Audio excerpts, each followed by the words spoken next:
할렐루야. 사랑하는 임마누엘 교회 성도 여러분, 오늘 성경은 드라마다 18번째 시간 저와 함께 하도록 하겠습니다. 이제 성경은 드라마다 강의가 오늘을 끝으로 하면 2번 더 남게 됩니다. 지금까지 잘 함께 해오셨던 분들 마지막까지 최선을 다하여서 꼭 유종의 미를 거두시기를 축복합니다. 그럼 오늘 저와 함께 강의 시작하도록 하겠습니다. 먼저 숙제를 체크해 보도록 하겠습니다. 지난 시간에 우리 고린도전서 1장, 갈라디아서와 빌립보서 1장 읽어 오시고요. 또 로마서 8장을 이번에는 필사 숙제가 있었습니다. 읽기 숙제 그리고 쓰기 숙제 다 하셨다면 저와 함께 오늘 강의 시작하도록 하겠습니다. 오늘 강의는요, 특별히 두 파트로 나눠서요. 첫 번째는 오늘 드라마의 배우들에 대해서 먼저 살펴보고요. 그리고 이 바울이라는 배우가 교회들이라는 이 배우들에게 쓴 이 편지, 이 편지는 어떠한 내용을 담고 있는지 함께 보도록 하겠습니다. 먼저 오늘 우리가 볼 이 드라마의 배우들은요, 바울 그리고 교회들입니다. 여러분, 바울 잘 알고 계시죠? 우리 지난 시간에도 바울에 대한 이야기들을 함께 쭉 보았는데요. 사도행전 후반부에 주요 배우인 이 바울, 바울은요, 이 복음이 전파되는 무대의 배경을 옮겼습니다. 유대 사회에서 전파되던 이 복음을 이방 사회로 끌고 나왔죠. 그리고는 복음을 전하면서 교회를 세우게 됩니다. 교회를 세워서 그곳에 하나님의 나라 백성들이 어떻게 살아가야 되는지, 복음을 전할 뿐만 아니라 그들이 어떻게 복음을 살아내야 되는지를 가르칩니다. 그런데 바울은 자신이 세운 교회에 계속적으로 머물지는 않습니다. 교회를 세우고 떠나죠. 그렇게 떠난 다음에 다시 다음 여행 때 재방문을 하기도 하고요. 또는 다시 방문을 하지 않을지라도 이 편지를 통하여서 그들에게 하나님 나라의 백성이 어떻게 살아가야 되는지에 대해서 계속적으로 가르쳐 줍니다. 그렇게 해서 새롭게 복음을 받아들이고 새롭게 거듭난 새로운 생명된 성도들에게 복음의 의미를 계속적으로 자세히 설명을 해 주는 것이죠. 자, 또 다른 배우들인 이 교회들, 교회들은요, 그 교회들마다 문제가 있고요. 또 교회들마다 각각 가지고 있는 질문들이 있었습니다. 그래서 그 개별 문제들과 또 그 개별 질문들에 대해서 바울은 편지를 써서 그들에게 가르쳐 주는 것이죠. 그러므로 바울은 이 특정한 역사적인 상황 속에서 특정 교회들에게 이 편지들을 쓰고 있는 겁니다. 그래서 우리는 역사적인 정황을 항상 이 서신서를 볼 때에 먼저 알아야 합니다. 지금 이 교회가 어떤 문제를 가지고 있었고 어떤 질문을 가지고 있었기 때문에 바울이 이 교회에 이 서신을 쓰고 있는 것인지, 고린도 교회에 있었던 그 문제들, 또 갈라디아 지역에 있던 교회들이 가지고 있던 문제, 그 문제들을 향하여서 바울은 그의 서신을 쓰고 있다는 것이죠. 자, 그런데 교회들마다 각각의 문제가 있고 또 각각의 질문들이 있었지만 바울은 그 모든 서신들을요, 어디에 기초해서 쓰냐면 바로 복음에 기초하여서 서신들을 씁니다. 복음을 기초로 그 복음에서 흘러나온 이야기들을 쓰는 것이죠.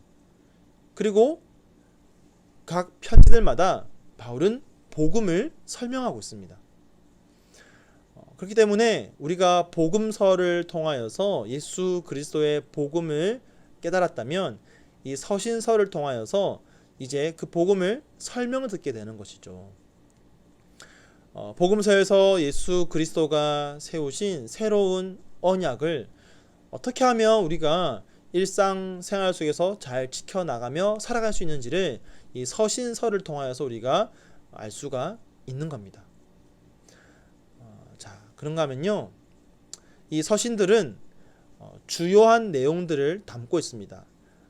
각각의 문제와 각각의 질문들이 다 다르지만 아까 얘기했듯이 복음을 기초로 해서 이 서신이 쓰여지고 있기 때문에 모든 서신들을 관통하고 또 계속 반복되어지는 일정한 패턴, 일정한 가르침의 구조가 있다라는 것이죠. 자, 오늘 우리는 그 일정한 패턴 5가지를 함께 볼 건데요. 자, 첫 번째는 뭐냐면 바로 하나님 나라의 도래라는 것입니다. 바울은 우리가 잘 알다시피 바리새파였죠. 바리새인이었던 바울은요, 자라면서 이 유대 사상을 교육받았습니다. 그가 교육받은 유대 사상에 따르면 현 시대와 다가올 시대로 역사는 구별할 수 있습니다. 인간의 역사는 현 시대와 다가올 시대로 구분이 가능한데, 현 시대는 어떤 시대냐? 죄가 지배하는 세상입니다. 그 죄의 결과로 죽음이 지배하는 세상이 바로 현재의 시대입니다. 자, 그러면 다가올 시대는 어떤 시대냐? 그렇게 죄와 죽음이 지배하고 있는 이 세상 가운데에 하나님이 다시 돌아오셔서 하나님의 나라를 도래케 하는 것, 하나님의 나라가 임하게 하시는 것, 그것이 바로 다가올 시대입니다. 유대인들은 바로 이 다가올 시대를 기다렸습니다. 메시아가 오시면 이 현 시대의 죄와 죽음의 이 지배를 끊고 하나님 나라가 새롭게 세워질 거라고 기대하면서 메시아를 고대하고 있었죠. 그리고 그 메시아가 왔을 때에 일어날 여러 가지 이 징후들을 이 예언서들을 통하여서 알고 또 가르치고 있었습니다. 자, 그런데 이 예수님의 제자들이요, 무엇이라고 이야기하냐면 그들이 그렇게 기다렸던 다가올 시대, 바로 하나님의 나라가 임하였다라고 선포하였던 거죠. 하나님의 나라가 이미 임하였다라고 제자들이 선포하고 또 그렇게 선포하는 사람들이 있었습니다. 그 이야기를 들은 사울은요, 아주 격분하게 되죠. 하나님의 나라는 이 현 시대의 모든 부조리를 다 깨고 다가올 시대인데 아직 오지 않았다는 거죠. 지금 현재 그가 바라보는 현 시대는 달라진 것이 하나도 없는 것입니다. 그래서 그 이야기를 들을 때 사울은 격분하면서 그렇게 이야기하는 제자들과 초대교회 성도들을 이단으로 규정하여서 공격하기 시작하는 겁니다. 그런데 그랬던 사울이 변화가 되죠. 다메섹 도상에서 예수 그리스도를 인격적으로 만나게 됩니다. 십자가에 달려 죽은 줄만 알았던 그리스도가 부활하여 사울 앞에 나타나신 것이죠. 그때에 사울은 모든 사고가 다 변하게 됩니다. 다가올 시대가 정말로 이미 도래하였구나 라고 깨닫게 되는 것이죠. 다가올 시대가 이미 임하였구나, 밝았구나. 그래서 사울 또한 다가올 시대, 그 하나님의 나라가 이미 도래했다라고 선포하는 삶을 살아가게 되는 것입니다. 다메섹 도상에서 예수님을 인격적으로 만난 이 사울은요, 지금까지 그가 가지고 있던 모든 바리새인적인 사고를 다 깨뜨리고 그리스도인으로 새롭게 태어나서 이제 다시금 모든 사고를 다 재정립하게 되는 겁니다. 구약 성경에서 선지자들이 했던 그 모든 약속들이 정말로 성취되었구나.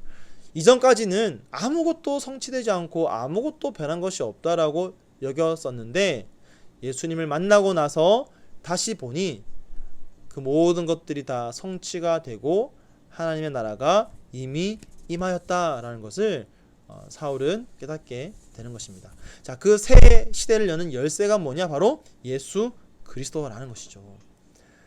첫사람 아담은 실패했습니다. 그래서 아담은요, 옛 세상, 죄와 죽음이 지배하는 그 현 시대, 그 히브리 사상적으로 볼 때는 현 시대, 우리가 생각할 때는 옛 세상, 옛 시대, 그 시대를 여는 문에 서 있었다면 이제 새 아담 예수 그리스도는 새로운 시대를 여는 새로운 세상을 여는 그 문에 서 계셨던 것입니다.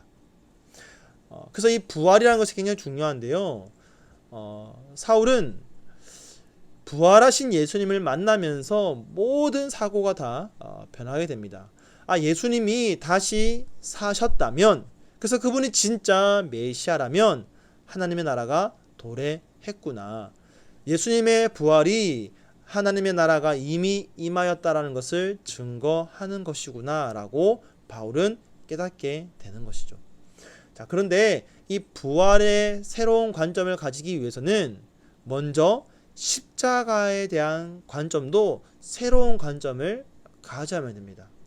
그래서 이 부활의 예수 그리스도를 만난 사울은 이 부활의 렌즈로 십자가를 다시 바라보고 십자가에 대한 새로운 관점을 가지게 됩니다.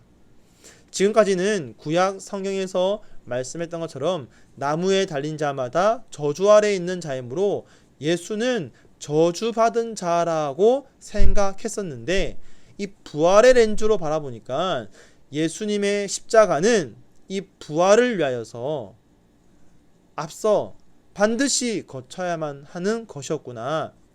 우리가 지금 겪고 있는 이 현 시대의 죄와 죽음의 문제를 해결하기 위해서 반드시 예수님이 져야만 했던 것이 바로 이 십자가구나 라는 것을 깨닫게 되는 것입니다. 그래서 하나님은 그 옛 시대를 끝내기 위해서 이 십자가를 사용하셨구나 라는 것을 사울은 깨닫게 되는 것이죠.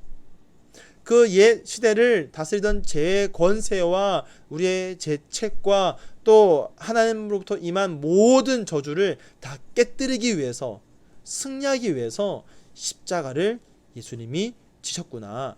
그러므로 예수님은 저주받은 자가 아니라 오히려 우리의 모든 저주를 다 깨뜨리신 분이시구나.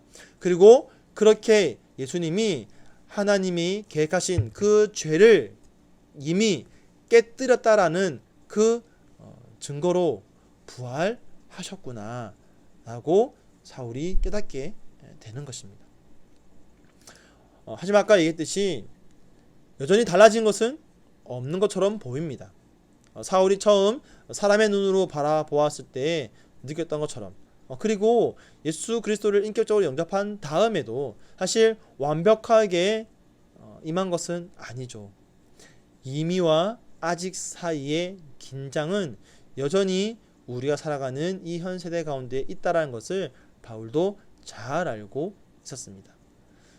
그래서 예수님의 죽음으로 옛 시대가 끝나고 예수님의 부활로 새로운 시대가 열렸지만 아직 우리는 완전한 성취를 경험하지는 못한 거죠. 그러나 이미 예수님의 부활을 통하여서 새로운 시대는 열렸습니다. 그래서 새로운 시대가 시작되었지만 아직 완성되지 않은 우리는 이 중간기 속을 살아가고 있는 것이죠. 이 중간기는 하나님께서 하나님의 계획 속에 두신 겁니다. 그렇다고 해서 이 새로운 시대의 시작과 이 완성이 완전히 구별된 건 아니죠. 굉장히 하나님의 이 오묘한 섭리 속에 이것은 공존하고 있습니다. 그래서 이미 우리는 새로운 시대를 살아감과 동시에 완성될 그 새로운 시대를 향한 소망을 가지고 살아가는 것이죠. 그럼 왜 하나님께서 우리로 하여금 이 중간기 속에 살아가게 하시느냐? 이 중간기 속에 교회에게 주신 사명이 있기 때문입니다. 바로 그 완성될 하나님의 나라의 도래를 기대하면서 그것을 알리는 증인으로 살아가더라고 우리로 하여금 이 중간기 속에서 살아가게 하시는 겁니다. 자, 이처럼 하나님 나라가 이미 도래하였다라고 선포하고 알리는 것이 바로 바울이 쓴 서신서를 관통하는 첫 번째 공통된 가르침입니다. 자, 두 번째는요, 이제 새롭게 거듭난 하나님의 백성들은 그리스도 안에서 새로운 생명을 가질 뿐만 아니라 이 생명은 자라간다라는 것을 우리에게 알려줍니다. 여러분, 바울은 선교사였죠. 우리는 바울을 선교사로 이해해야 됩니다. 복음을 들고 이방 지역에 갔던 선교사였죠. 이 선교사적인 이 목회자의 심장을 가지고 있던 바울에게는 두 가지의 관심이 있었습니다. 첫 번째는요, 아직 복음을 듣지 못한 자들에게 가서 그 복음을 소개하고 전하는 것이 첫 번째 관심이었다면, 두 번째 관심은 그렇게 복음을 듣고 거듭난 새로운 생명들, 성도들, 신자들이 성숙해 가는 것, 이것이 바로 선교사 바울의 두 번째 관심이었습니다. 그리고 이 성도의 성숙을 바울은 그의 서신서 가운데에 두 가지의 이미지로 설명을 해주고 있습니다. 첫 번째는 새 성전이라는 이미지죠. 이제 교회는 성령에 거하시는 새 하나님의 성전입니다. 새 성전인 것이죠. 하나님의 새 성전. 성전, 우리는 새로운 성전이기 때문에, 하나님이 거하시는 새로운 성전이기 때문에 날마다 성숙에 이르는 그 길 가운데에 나아갈 수가 있다라는 것이죠. 왜냐하면 우리는 새 성전이기 때문에 그 토대 위에 건물을 쌓아 나갈 수가 있는 것입니다. 우리는 새로운 성전이기 때문에 하나님이 임재하시는 그 임재 속에서 성숙의 길을 걸어갈 수가 있는 것이죠. 자, 그런가 하면 두 번째 이미지는요, 사람 또는 식물의 성장과 우리 성도의 성숙, 성장을 비교하며 또 이미지화해서 우리 가운데 알려주고 있습니다. 자, 세 번째 서신서 가운데 나타나는 바울의 가르침은요, 새로운 삶과 새로운 순종입니다. 새로운 삶이란 것은 뭐냐면 바로 복음에 합당한 삶을 살아가는 것입니다. 그게 바로 새로운 삶이죠. 이것을 말하기 위해서 바울은요, 계속적으로 그의 서신 가운데에 반복되는 패턴을 보여주는데, 그것이 뭐냐면 먼저는 하나님이 우리를 위해 하신 일을 이야기합니다. 그 다음에 그렇게 하나님이 우리 가운데 구원의 놀라운 일을 행하셔서 성도된 우리가 이제 우리가 무엇을 해야 하는지에 대하여서 이야기를 하는 것이죠. 하나님이 우리에게 하신 일, 그 일을 기반으로 해서 우리는 우리가 해야 할 일을 해 나가야 하는 것입니다. 여기도 우리의 성숙의 과정이 동반될 수가 있겠죠. 하나님이 우리에게 하신 일, 우리로 하여금 하나님이 거하시는 새 성전 되게 하셨으니 이제 우리는 성장해 가야 하는 것입니다. 그렇게 교회의 삶은 장성한 분량에 이르러 열매를 맺는 데까지 나아가야 하는 것입니다. 자, 그렇게 새로운 삶을 살아갈 수 있는 이유는 우리가 하나님과 새로운 관계를 맺었기 때문입니다. 어떤 관계입니까? 칭의와 화해와 또 입양이라고 하는 이런 관계를 맺은 것이죠. 여러분, 칭의가 뭡니까? 사실 우리는 모두가 다 죄인이죠. 이미 우리에게는 유죄 판결이 내려져 있습니다. 우리 모두는 이미 죄인으로 판별났습니다. 그런데 그 유죄 판결을 뒤집는 일이 벌어졌죠. 어떻게 벌어졌습니까? 바로 예수 그리스도의 죽음으로 인하여서, 예수 그리스도가 우리의 모든 죄를 짊어지고 십자가의 죽음으로써 우리는 죄인임에도 불구하고 의롭다고 칭함을 받을 수가 있게 된 것이죠. 그렇기 때문에 우리는 새로운 삶을 살아갈 수가 있는 겁니다. 두 번째, 우리는 화해를 하였죠. 죄로 인하여서 하나님과 멀어졌던 우리가 다시금 하나님의 그 창조 질서 속에서 회복된 놀라운 은혜를 누리게 됩니다. 우리가 하나님과 화해하였기 때문에 우리는 새로운 삶을 살아갈 수가 있는 것이죠. 자, 마지막으로 하나님이 우리를요 양자 삼으셨습니다. 그래서 예수 그리스도 안에 있던 그 성령이 우리 안에도 동일하게 부어지면서 우리도 예수님과 같이 하나님을 아빠, 아버지라고 부를 수가 있게 된 것이죠. 그렇게 하나님과 우리는 이제는 더 이상 동떨어진 관계가 아니라 아버지와 아들의 관계로서 새로운 관계를 맺을 수 있게 된 것입니다. 자, 이렇게 우리에게 새로운 정체성이 주어졌고 또 새로운 관계가 주어졌기 때문에 우리는 그 새로운 관계 속에서 새로운 삶을 살아갈 수가 있게 된 것이죠. 그리고 그런 새로운 관계 속에서 우리는 새로운 순종을 할 수가 있습니다. 그냥 막연하게 순종하는 것이 아니라 의롭다 칭함받고 하나님과 화해하여 하나님의 아들로 양자된 우리이기 때문에 그 하나님을 사랑함으로 그 사랑 안에서 우리는 순종할 수가 있는 것이죠. 그러므로 새로운 삶을 살아가는 성도는 사랑으로 이제 순종의 삶을 살아갈 수가 있는 것입니다. 자, 그런데 우리가 살아가는 이 새로운 삶은요, 결코 나 한 사람, 나 개인을 위한 삶이 아닙니다. 그것은 바로 세상을 위한 삶입니다. 서신서를 보면요, 바울의 시선은 항상 교회 안의 성도를 향해 있지만 동시에 교회 밖에 있는 사람들에게도 함께 고정되어 있습니다. 그래서 빌립보서 4장 5절은 이렇게 말하고 있죠. 너희의 관용을 모든 사람에게 알게 하라. 알게 하라. 자, 그런가 하면 바울은 계속해서 우리로 하여금 본이 되는 그리스도인이 되어야 된다라고 그렇게 말합니다. 우리가 본이 되어야 되는 것이죠. 교회 밖의 사람들에게로 존경받도록 열심히 살아가라는 것이죠. 모든 사람들에게 유익한 일을 할 수 있도록 힘쓰라고 우리를 권고합니다. 그래서요, 이 남아공의 선교 신학자, 20세기에 아주 탁월한 선교 신학자였던 이 데이비드 보시 교수님은 이렇게 말하고 있죠. 그리스도인의 생활 방식은 본이 되어야 할 뿐만 아니라 매력적이어야 한다. 그것은 외부인들을 끌어당겨서 공동체에 참여하도록 그들을 초청하는 것이어야 한다. 그들의 모범적인 존재는 외부인들을 교회로 끌어들이는 강력한 자석이다. 우리의 삶이 본이 되면요, 우리의 삶은 강력한 자석과도 같게 된다라는 것이죠. 저와 여러분 삶이 이런 삶이 되기를 간절히 축복합니다. 자, 마지막으로 이 바울의 서신서에 나타나는 공통적인 이야기는 바로 다시 오실 주님에 대한 이야기입니다. 하나님의 나라가 이미 우리 역사 가운데에 도래하였지만 하나님의 구속사역의 그 완전한 성취는 아직 이루어지지 않았죠. 그것은 언제 성취되어지느냐?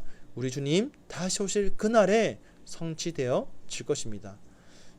그렇기 때문에 하나님 나라는 우리가 살아가는 이 현재 삶에 실제하고 있지만 동시에 우리로 하여금 미래의 그 완성을 향한 기대를 가지게 만들어 주는 것이죠. 그래서 로마서 8장에 보면 우리가 이 소망을 가질 수 있다라고 말하고 있죠. 그런가 하면 바울은 고린도전서 16장 22절에서 우리 주여 오시옵소서 마라나타라고 말하면서 우리의 삶의 소망이 이제 성취될 하나님 나라, 그 미래의 완성을 향한 기대가 우리 성도 가운데에 있어야 한다라는 것을 우리에게 가르쳐주고 있습니다. 자, 그렇게 바울의 서신들은 바울을 통하여서 써졌고요. 사도행전을 보면은 바울의 이야기가 어떻게 끝납니까? 바울의 이야기는요, 바울이 로마에서 살던 그 셋집에서 끝이 납니다. 사도행전의 이야기는 끝난 것처럼 보이지 않죠. 뭔가 아직 미완성된 것처럼 끝이 납니다. 예수님께서 완성을 위해서 다시 돌아오실 때, 그때가 진정한 완성이고, 그때까지는 완성이 아니라 우리는 계속 현재 진행형으로 살아가야 된다라고 그렇게 말하고 있는 것이죠. 그렇기 때문에 사실은 이 시대, 이미 임하였지만 아직 완성되지 않은 이 하나님 나라를 살아가는 이 시대는 바로 우리가 함께 써내려가는 이야기인 것이죠. 그래서 우리는 계속되는 초대교회의 이야기를 써내려가는 배우로 살아가야 됩니다. 이미 하나님께서 예수 그리스도를 통하여서 이것을 시작하셨죠. 사도행전 1장 1절에 보면은 이렇게 말합니다. 예수께서 행하시며 가르치시기를 시작하심부터 예수님께서 시작하셨습니다. 그리고 그 시작된 그 일을 예수 그리스도가 다시 오시는 그날에 이루시겠죠. 그래서 빌립보서 1장 6절은 이렇게 말합니다. 너희 안에서 착한 일을 시작하신 이가 그리스도 예수의 날까지 이루실 줄을 우리는 확신하노라. 우리 안에 착한 일을 시작하신 이가 예수 그리스도가 시작하신 그 일이 그리스도 예수의 날에 이루실 줄을 확신함으로 소망을 가지고 우리는 이 초대교회의 이야기를 함께 써내려 가야 할 것입니다.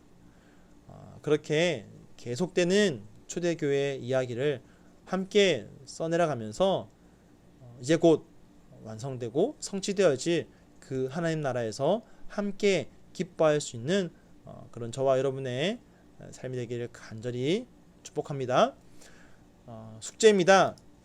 이번 주에도 숙제는 없습니다. 이제 2번의 강의가 남았는데요. 지금까지 강의들 좀 잘 정리하셔서 우리 마지막까지 꼭 완주하시기를 바랍니다. 그러면 우리 다음 시간에 더 알찬 강의로 함께 만나도록 하겠습니다. 평안한 주일 오후 되시고요. 우리 다음 시간에 만나도록 하겠습니다. 감사합니다.